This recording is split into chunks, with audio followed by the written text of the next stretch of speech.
Welcome to Let Me Fix This. Enjoy the video. You begin by confirming prerequisites: battery above 50%, headset firmware updated, and mobile app paired.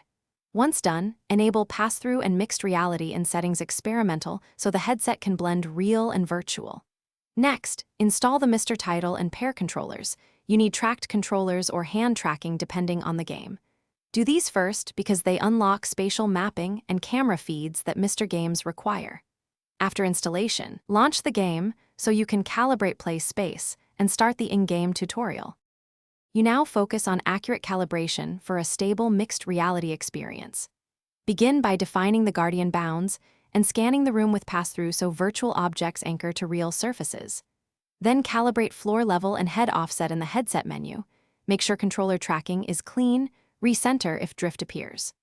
Once calibrated, tweak pass-through brightness and opacity and set play scale so virtual elements match real-world proportions. These middle steps lock spatial alignment, reduce motion sickness, and keep you finish by polishing settings and starting full play. Run the in-game tutorial and map controls to your hands or controllers so interactions feel natural. If performance stutters, lower render scale, close background apps, and enable pass-through quality settings that favor stability. When done, save your calibration profile so you can jump back in later. If something goes wrong, reboot the headset, recalibrate the Guardian, and ensure both system and game are updated. These 3 fixes resolve most mixed reality issues quickly.